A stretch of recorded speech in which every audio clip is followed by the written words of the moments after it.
Well, in the end, everybody has a price, including Myles Garrett. We'll talk about his record-breaking extension coming up next on the Locked On Browns podcast.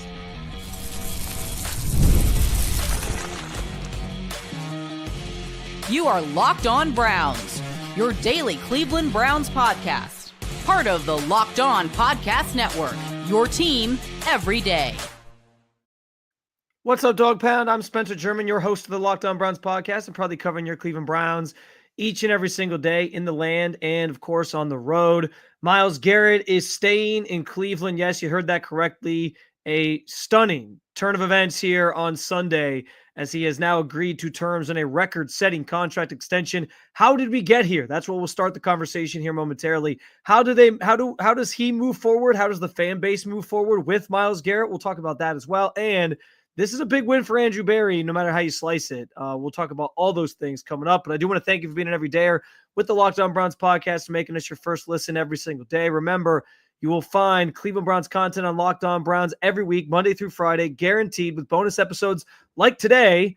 And it's totally free to you. All you have to do is subscribe wherever it is that you get your podcast. And, of course, at the Locked On Browns YouTube channel, you can also get involved in the show by sharing your thoughts on anything we discussed today in the comment section or during this live episode during the comment section. This is your team, so be part of the conversation every single day. Today's episode is brought to you by FanDuel. Right now, new customers get $250 in bonus bets when your first $5 bet wins. But let's get down to the brass tacks here. Big news, of course, coming down Sunday stunningly right around lunchtime as Myles Garrett has now agreed, he's pivoted from his stance and agreed to a record-setting contract extension with the Cleveland Browns.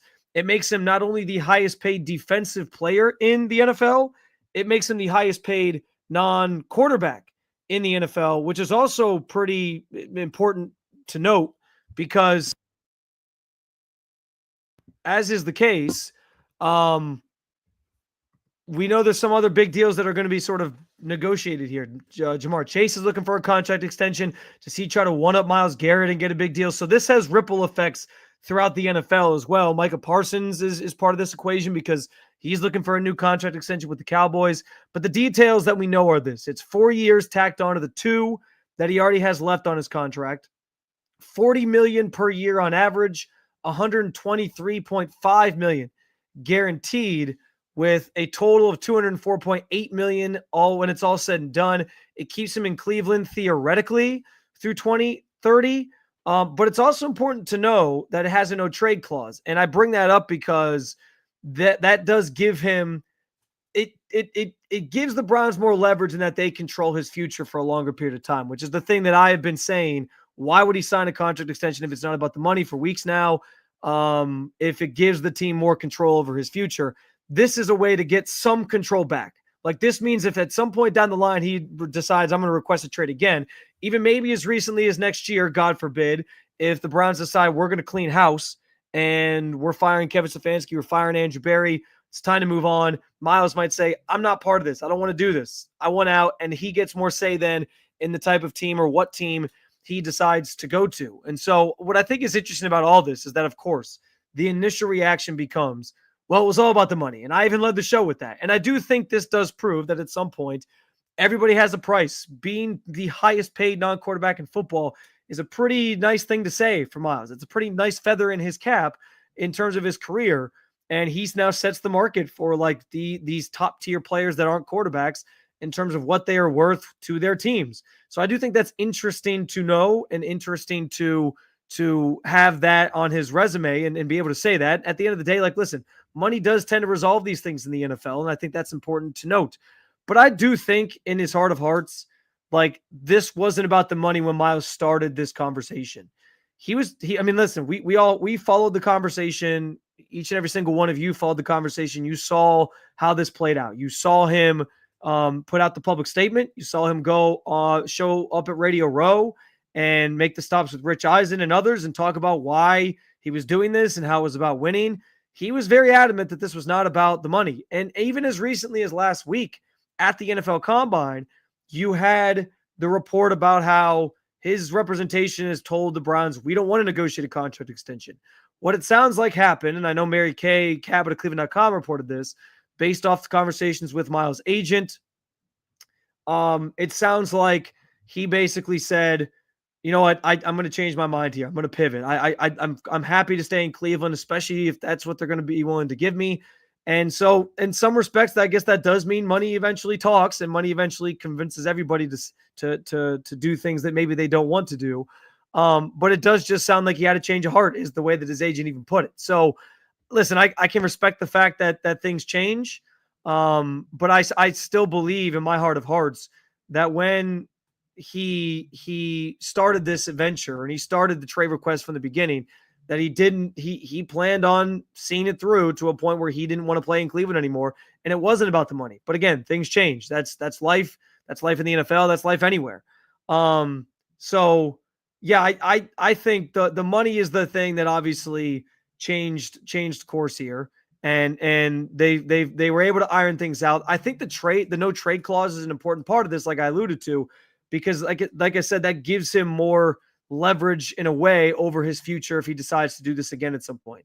I think that maybe is something that gets thrown in here, and it's part of the discussion. It's part of the equation in terms of the contract, but it can't be, just slept on or not talked about, because that is something that players ask for when they do want a little bit more control over what they can do down the line. And so he gets a little bit more leverage back in his favor that way. And I wonder if that's maybe something that helped push a deal across the finish line. But obviously, it's a good day in Cleveland in the sense that you're keeping your star pass rusher. The other part of this is, and I've talked about this before, when Myles Garrett made this trade request, I called it like it gave the Browns some clarity. It gave the Browns a vision of where they're really at. Okay, Myles Garrett says you're not ready to contend for a Super Bowl. He wants out. Okay, you now have a path to pivot to, okay, let's try to rebuild. Let's look to the draft. Let's add draft capital, add players, try to build this roster from the ground up again, not strip it down to what it was in 16, 17. I'm not saying, I don't think anybody ever has to do that in the NFL, but you could at least sort of reset here and start sort of moving forward with a different look and a different vision that didn't include Myles Garrett. I thought he gave some clarity to this organization. The Browns, though, remained adamant they weren't going to trade him. And so their plan for this entire time was, yeah, we envision Myles being here for a long time. We're going to try to stay competitive. And we all sat there. Like, I questioned it. You questioned it. Others questioned it. Is that the right move? Can they really turn this thing around quickly? Are they really just a quarterback away? These are all questions we were asking this entire offseason so far. And I was perplexed because at the combine, I even asked Andrew Berry straight up, why does it seem like you have this, you believe in their heart of hearts, the team did, that they can convince Myles to stay when it felt like he had drawn a line in the sand? And for whatever reason, they seemed overly confident about it. As much as even Kevin Stefanski saying, we believe Myles is going to be here in 2025 and beyond. And I could not wrap my head around how this team had so much confidence that Myles was going to be there when it felt like there was nothing to get him back on board. And then you got the report about the contract extension and how he wasn't going to sign anything, and he wasn't interested. He had slammed the door on even having those conversations, and it just felt like it was inevitable. Then you got the report on this past Friday, that he was willing to sit out games, and he was denied a meeting with Jimmy Haslam. And we were all talking about how bad of a look that was for the Browns and for Jimmy Haslam and for this team as they tried to soften the blow of this Myles Garrett situation and maybe convince him to stay, because that's what they've been saying they wanted to do. How does that help that goal if that's what they were hoping to do? But I guess credit to them, like, they knew all along. And to be fair, I'm not in those rooms having those conversations with Myles. They were the only ones who knew where his head was at. And if this was truly like a change of heart thing, maybe they knew where his head was at, but they just felt like if we wait him out, well, we can call his bluff here and we can get him back on board. They proved to be right. They proved to be right in that venture. They proved that, being patient with it and digging in paid off. Somebody was going to win the standoff. Somebody was going to give in, and it ends up being Myles in the end, which is stunning because I really thought he could take this thing farther. Now, I always did doubt, and maybe this was why the Browns called his bluff. My biggest doubt, and I talked about this on Friday after that report came out about him potentially missing games, I wasn't sure I believed Myles would actually skip games. He cares about his legacy. He cares about, even if he downplays it and talks about how individual awards don't matter to him, it's evident every time he talks that he cares about his legacy. He cares about what he's leaving behind in the game of football. And so I doubted if he would skip games, but he flat out said on through these reports that he would. And so that was where I was like, okay, if he's really willing to up the ante, sure, maybe he will. And that I think gave him more leverage than what people were letting on, because sitting out games, like, that's a non-solution for anybody. That would have solved nobody's problems. Myles doesn't get to go anywhere. And the Browns, who, by the way, Andrew Berry and Kevin Stefanski might be on the hot seat, they need Myles to win games, which is what they need to be doing to save their jobs. And so it ends up being a non-resolution. Like, that wouldn't have solved anybody's problems. And so that's why I felt like Myles had more leverage. But again, saying something like that on March 7th is different than actually executing it in September. And now it won't even be something that he gets to follow through with. I'm fascinated to hear what Myles has to say about this, like when he first gets a chance to speak, which will be coming up here in April and, during the offseason program, assuming he shows up. I'm imagining he will now. But man, like, what a crazy turn of events from a situation that I did not think would get resolved like this. Definitely didn't think it would get resolved this quickly. And part of that statement from his agent and his representation about why he changed his mind was that he wanted this to get done before free agency so he can help recruit people to Cleveland. And so now all of a sudden he wants to be part of the solution rather than the problem. I, again, believe that it wasn't, when this all started, it wasn't about the money for Myles. I think it ends with him maybe not wanting to tarnish his legacy in Cleveland. Maybe there's some of that in play. Understanding the deal he was getting was just about the best deal you can get for not being a quarterback in this league. And he didn't want to leave that on the table while also gaining some power in his future, some control of his future with the no trade clause. It was a Godfather offer. And when push came to shove, it was Myles who gives in here. And so, yes, it will look like money talks and everybody has a price.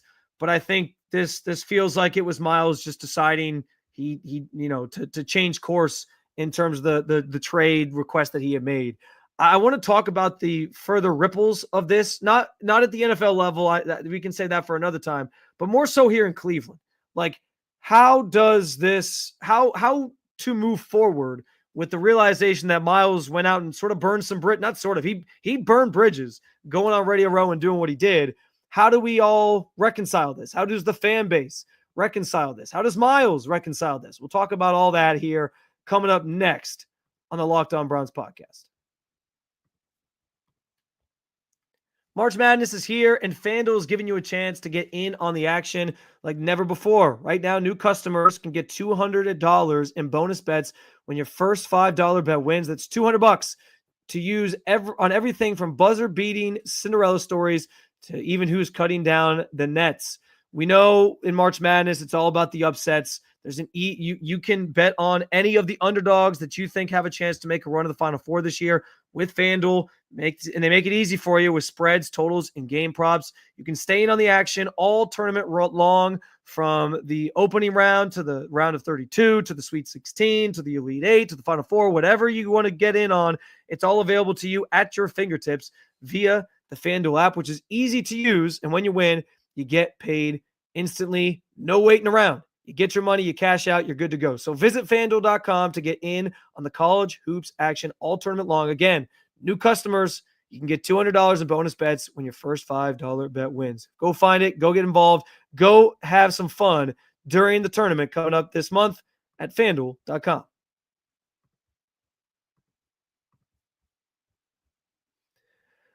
All right, back at it here, talking about the Myles Garrett extension. Stunning news that comes down here on this Sunday. We talked about the details. We talked about all that. I'm more interested now in next steps. And what I mean by that is, like, where does everybody go from here? Because I've been fascinated to watch the fan reaction to all this. When it comes to when the trade request first came out, it seemed like most of the fan base was on Myles' side.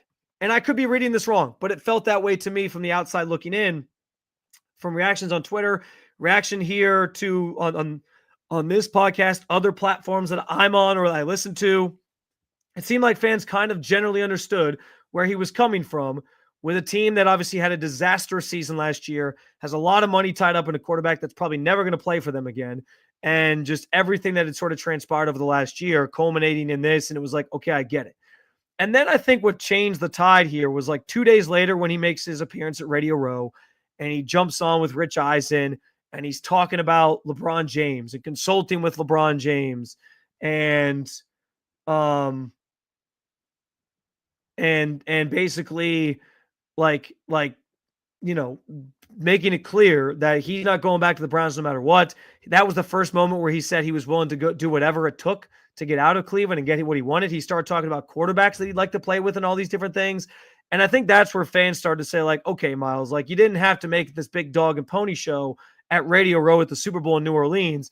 You could have just put your statement out and kept to yourself. And then I think as the weeks have transpired here, it's gotten more and more hostile, if you will, towards Myles, where fans started digging up old stuff like the car accident he got in, the Mason Rudolph situation, what he said about Deshaun Watson after the game, where some fans booed or cheered for Deshaun's injury, all those different things.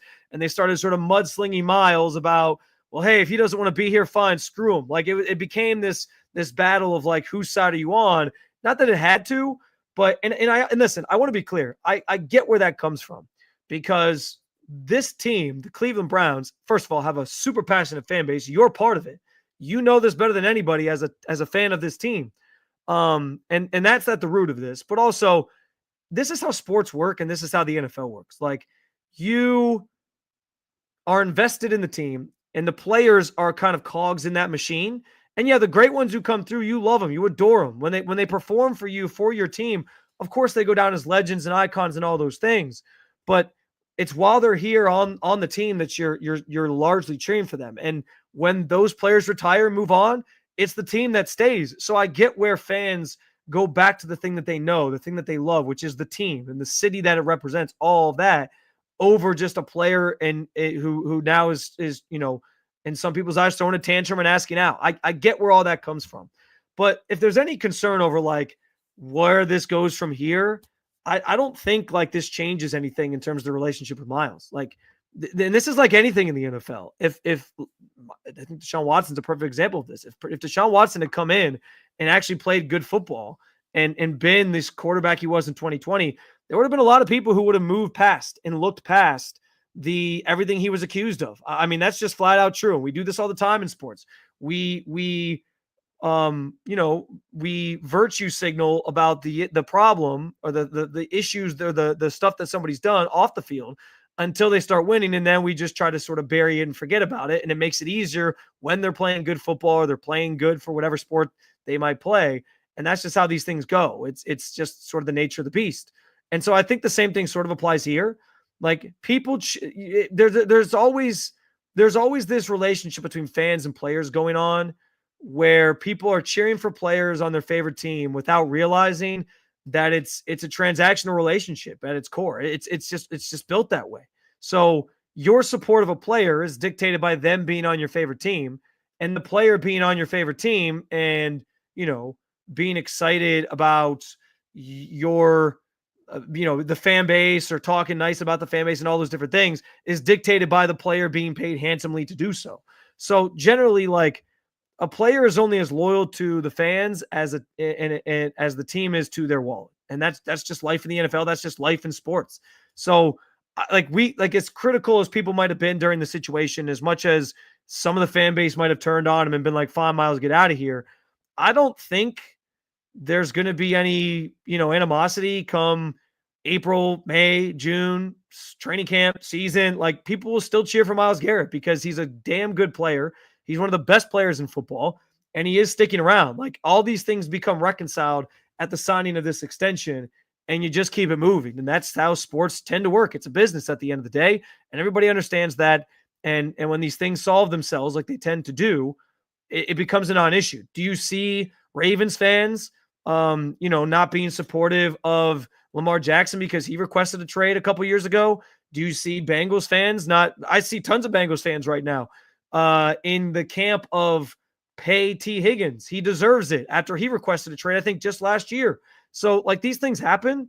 And as much as the money sort of solves the issue for Myles, and you can say he's greedy or whatever, it also solves any rift that would have potentially existed between the fans and him, because nobody's going to show up to the game, we don't have the schedule obviously yet, but the first home game of the season, and boo Myles Garrett because he went on this grand stage and told everybody he wanted out of Cleveland. And I think it goes both ways. Like if you're worried about Myles not performing at a level that he would perform at because he, wanted out and maybe isn't bought in now.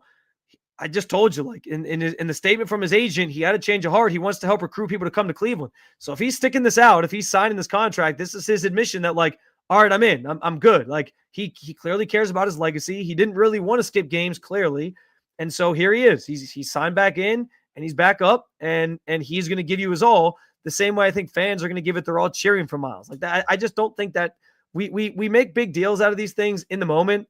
But again, when push comes to shove, September 10th, 11th, 12th, maybe the week after that, the 20th, whenever the season starts here in Cleveland, whenever the first game in Cleveland is. And I should have maybe looked at the calendar and had like the exact September dates in front of me. That would have been giving me a better indication. But whenever the first game here is in Cleveland, there's not going to be any like ill will towards Myles Garrett because he did this, even though I admit it was different than other trade requests we've seen in the NFL because most people that do these things aren't going to Radio Row and making it a big dog and pony show, as I alluded to. But listen, I think the same way money talks to get Myles to sign in the dotted line and stick around, it also ends any animosity and quiets any of the criticisms and gets everybody back in his camp. It's a weird thing how this relationship works in the NFL because, like I said, it's very transactional. He's a hired gun at the end of the day, but when the hired gun is on your team, and as long as he's sticking around, whether it's loyalty over money or loyalty over loving the area, we accept it and we accept those players and we keep it moving. And that's going to be the case for Myles, I think, as well. So I have no concerns. I have no like real worries about like how this thing gets reconciled because it got reconciled the moment Myles agreed to sign this contract extension. Any bridges that were burnt, that will get resolved pretty quickly here. Andrew Berry and Kevin Stefanski seem okay with Myles coming back for money over everything else. He seems okay with it. The fans will feel okay with it too. I think that's just how these things go in the NFL. Final segment, and I do.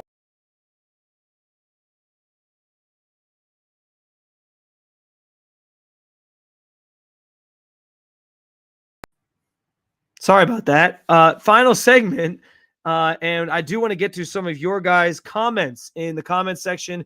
We'll throw some of those up, and also I'll explain why this is a major win for Andrew Berry, who needed a major win, given how this offseason has gone and given some of the past blunders of his tenure here in Cleveland. We'll talk about that coming up next on the long run.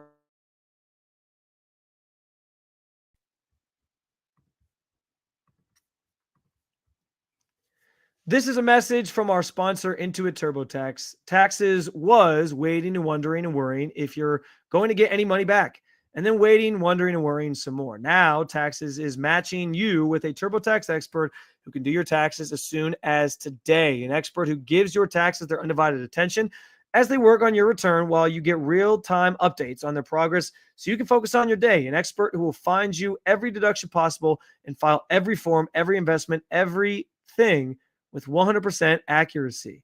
All so you can get the most money back guaranteed. No waiting, no wondering, no worrying. Now that is Taxes. Get an expert now on TurboTax.com. Only available with TurboTax Live, full service, real-time updates only in the iOS mobile app. See guarantee details at TurboTax.com/guarantees.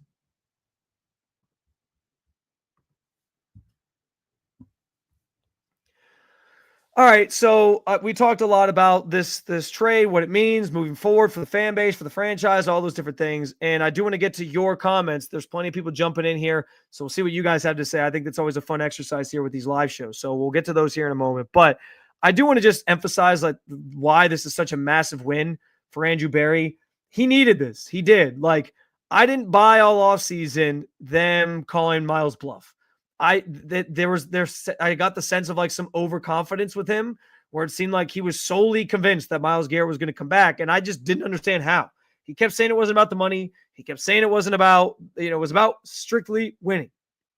He wanted to come back. He didn't want to come back unless it was about winning. They sold him on some plan, and they clearly knew behind the scenes that they felt confidently enough they could get him back on board. And I guess credit to them, they did. They found a way to get it done. They called his bluff. They stood their ground, and they reached this resolution before free agency opens up here. And that is key because, if you were waiting for more contract restructures after the Deshaun one this week, now we kind of know why it took some time to get that done or get some of these other ones done, because they were clearly prioritizing this Myles Garrett extension. And now I'm sure we'll see some others do the same thing. Not do the same thing, not get extensions necessarily, but like restructure their contracts the way that they did with Deshaun. Denzel Ward's a candidate for that. There's some others just because of their base salary numbers this year, but that's a conversation for another time. But regardless, like getting this done now was key. Getting this done and keeping the franchise player around was key. I understand there's going to be plenty of criticism of like, they gave him how much money, how they're going to navigate the cap, all these different things. And there's plenty of questions about whether or not they should have just embraced this sort of transitional phase that they were in, traded Myles, got picks, and taken him up on his offer and pivoted to, I guess, rebuilding, obviously. And I get all that. But this is for a GM who's had plenty of things to answer for, and the Deshaun Watson trade most notably, many of his missed draft picks at this point. The fact that the roster hasn't really been supplemented behind guys like Myles and others to be a championship caliber roster. Like those are all things that he has to answer for, and he's going to get his chance to answer some of those things with this upcoming draft where they got a ton of picks. They got 4 picks in the top 100. They have a chance to maybe nail or land a franchise-changing quarterback at number 2 overall if they so choose as well. Like they have some options at their disposal, and he's going to get probably one last chance here to sort of rectify some of his misses from previous years. But for somebody like Andrew Berry, who's had a rough go this past offseason, I guess not the past year because he did sign an extension less than a year ago to stick around in Cleveland. But since the season started, it's been a whole lot of misses for Andrew Berry and a whole lot of just bad news for Andrew Berry and not really doing much to help his job status. But for him to figure this one out and keep Myles around, it speaks to him as a GM being able to get these deals done. It certainly speaks as well to Jimmy Haslam's ability to open up his wallet, that maybe more so than anything. But basically what I'm trying to say is Barry deserves some credit for this one. And again, that's not to say he's cleared of all missed draft picks and some of the other issues that he's had throughout his tenure, because I've questioned as much as anybody the missed draft picks and the trading 3 first-rounders for Deshaun Watson and expecting that you and your staff are going to hit on second-rounders, third-rounders, fourth-rounders, and you haven't. If you make that trade, you got to know you're going to nail some of those, and they haven't been able to do that. So that falls on his lap. There's a lot of questions about whether or not you even want Andrew Berry drafting this year or beyond, and those are all fair and reasonable. But in this moment right now, in an offseason that's been a disaster, and where Berry has seemed like he hasn't, like he's caught between a rock and a hard place of what direction this team should go, he deserves some credit for getting this one done and keeping a franchise staple player in the building and on the team. And now, as much as I thought Myles Garrett putting out there that he wanted to get traded provided the team with some clarity of what they should do, this now clears that and pivots it back the other direction towards, okay, you said you want to stay competitive, now prove it. So now he's got to go prove it. But he gets a win for this one. It's a notch in the belt for him, and I'll give him credit for that because it has been a tumultuous offseason for him, and he finally gets a chance to get a small victory here in the form of Myles sticking around. And now it's about what he's going to do with that news. What is he going to actually build the team around Myles the way that it needs to maybe get back to being competitive and being a playoff team? Is he going to fulfill that part of his promise or not? And the draft will be telling, free agency will be telling, which plays out starting this week. Now, I want to get to some of your guys' comments. Gunner chimes in, I firmly believe he didn't like their first plan, and then when they told him the new plan, he signed. You know what's interesting about that? And this is maybe something we can explore in tomorrow's episode. I almost wonder if, listen, they got these quarterbacks in there last week. Shedeur Sanders, Cam Ward, they both came to the building. Even Abdul Carter was there. Maybe they somehow talked Myles into, hey, here's the guys look at these guys are bringing in. I'm not saying he was part of the meetings or anything, but maybe he was around. Maybe he met them. Maybe he feels good about, listen, we're going to draft Abdul Carter. This is all hypothetical. I'm not reporting anything. Maybe we're going to draft Abdul Carter, and Abdul, we're going to pair him with you, and you're going to have this great pass rushing tandem for years to come while we figure out the quarterback situation next year. Maybe they said Cam Ward. We want him at 2. Our eyes are on him. We're going to do whatever it takes to get Cam Ward. He's our franchise quarterback, and Myles like that. I don't know for sure, just a plain conspiracy theory here, but I think this is a good point by Gunner because, like you said, Gunner, I don't know what the first plan was, but they presented it to him at the end of the season, and there's no way at that time the Browns had any indication of like, all right, here's what we're going to do with the second overall pick. Now they've had some clarity. They've had a couple months to sort of figure their things out. They got free agency coming up next week. We'll sign some sort of veteran, I would imagine, plus draft a rookie. Maybe he's back on board given some of the plans that they now have in place. So I kind of like that thought. Brian Lett says, that's what I think. I just want to know what the change was, or it's inside track to a portion of the ownership when he retires. That's a good thought too.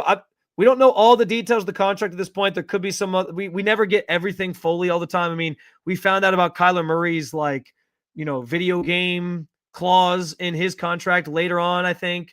So we never get the full details, but that is an interesting thought because I wondered when the NFL is going to start sort of turning towards that, where they start offering contracts where players can get, ownership stakes in the team. But yeah, it'll be interesting to see if maybe that's something that gets included in it in the end. Let's see. We'll go with a couple more here. Alex Allgood says, I mean, I'd do it too for $40 million. That's a good deal. Yeah, no kidding. That's the thing. Like, we can all sit here and throw stones at glass houses and say, well, Myles is only doing it for the money, and how greedy of you. Guys, it's a business. And we all know in our jobs, listen, if I was, not that I want to leave Locked On, I'm loving it here, but if I was leaving Locked On and they came back and said, hey, here's $40 million, I ain't leaving Locked On. I'm telling you that right now. This is a hypothetical situation. All of us would take money over a lot of things. So just keep that in mind, guys, when we talk about this stuff. Let's go one more here. Roger says, this signing is a done deal. What free agents can help, and who are they drafting? I don't believe this team will make a playoff run because the Browns are who we think they are. Yeah, listen, it doesn't change. This changes the outlook from a standpoint of they can fully embrace, yes, we are not rebuilding. We are trying to still stay competitive. And I guess they have a longer runway to do that with Myles as part of the plan, hypothetically, unless this whole regime gets blown up next year and then Myles requests a trade again and he always has more say over where he goes because he's got the no trade clause. But it doesn't change the outlook for this offseason fully because, yes, there are still a lot of holes to fill. This is a small victory for Andrew Berry, like I said, in the sense of in the right now, you kept a staple, legendary Cleveland Browns player in the building. That's good. That everybody can agree that's good news, right? Okay. But yes, the outlook of this offseason is still a difficult one because you have so many needs to address. If you're drafting a quarterback, you got to try to find the right one at 2. If you're not doing that and you're going to draft one later, it's more of a project. So there's still a lot to figure out. And there are still a lot of problems that this team has. But now that you resolve this, it at least gives you a sense of direction. It sounds like Myles being back on board now, he's going to try to help that cause by trying to help recruit people to come here. And so, yeah, I'm as fascinated as you to see how those things kind of come to fruition, what the Browns decide to do in free agency this week and beyond. And that will give us plenty more to talk about in the days ahead here at the Locked On Browns podcast. But this episode is going to close out. We'll talk more about the ramifications of the Myles Garrett contract tomorrow on Monday. I appreciate you stopping by for this emergency show. And as always, I appreciate you making us your first listen every day. Make sure you hit that subscribe button if you haven't already to make Locked On Browns your first listen every day, wherever it is that you listen to your podcast. For your second listen, we got our Locked On NFL Draft Show, or you can keep it local. Check out Locked On Cavs with my boy Danny Cunningham, or you can check out Locked On Guardians as well. Thank you for being an everydayer at the Locked On Podcast Network. Man, what a day. Big news with the Myles Garrett contract and so much more to break down from this deal. I'll talk to you about that and free agency looming this week. Real soon, Cleveland. Peace.